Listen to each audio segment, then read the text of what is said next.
I'm not sure if any of you remember Monday. Do you remember the way I finished off my letter to Stardust?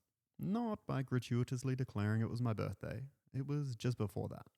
You see, I left you a little breadcrumb. I left you a little "you are here." I thanked Stardust for the maps yet to be written. I asked everyone to look to the future and to write a letter to Stardust at a time of their choosing. So what did everyone choose? At what point are we looking for? At what point are we looking towards when we think about the future of education? The next 7 generations. Okay. Well, we need some order here to maybe map our ideas. So here's our first map. It doesn't look like much now, but it'll get there. You see, maps always do. What they aim to do is to locate and navigate, to visualize data, and to communicate a perspective. The geography teachers amongst us will no doubt be crying out for scales and projections and symbols, but in case you hadn't realised, I'm much keener on asking for forgiveness than permission. Okay, so how's that? Does it look like a map yet? See, a map is a powerful way of making sense of our world. July 2035. 2040. 2040. 2043. The next 7 generations. 2125. So let's organise them a little differently now, with all the letters having a degree of optimism. I write this letter to you at a time of hope and optimism for the future in which you live. I hope also that you have found your own way to leave a gorgeous mark for the Stardusts that will, in time, succeed you in our family line. Hopefully this letter finds you thriving in a world that continues to learn from its past. This is not a utopia. It is entirely possible. But with all that optimism is the reality that we've been respectfully and safely checked with at times during this conference. And at what cost? Will there be more suffering, more pain, more grief perpetrated by us? Fear and concern about our communities and where we're going. Even today, things feel uncertain. We live with conflict, inequality.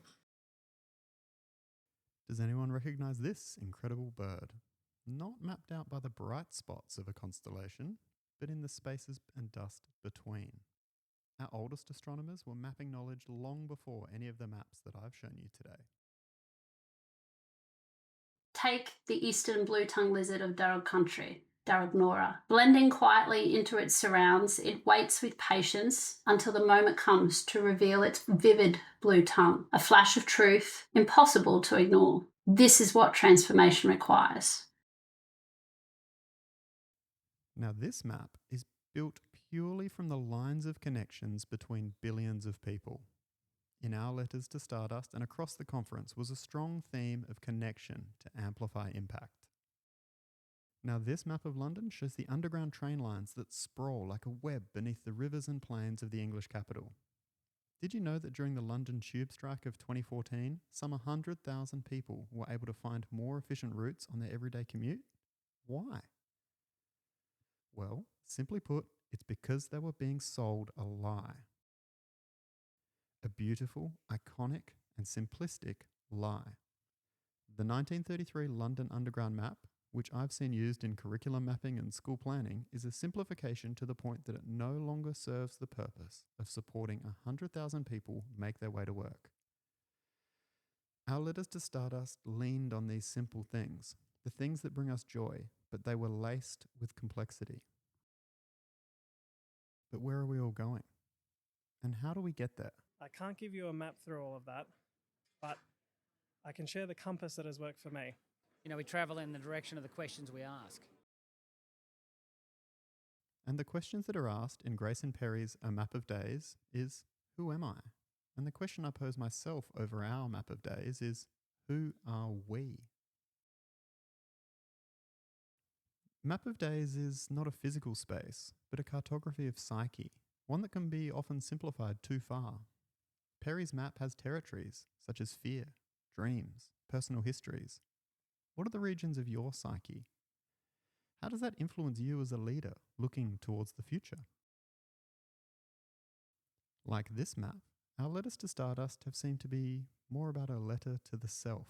Do you speak to yourself the way that you speak to your daughter? In that sense of wanting to be loved, that things are going to be okay, you're enough? No, I don't. And I probably should. Most importantly, at the center of Grayson's map is space. Space for the interaction between all the elements that make up who we are. If I think back to Yelena's powerful start to the conference, being someone's Todd occurs in the space where character interacts with others.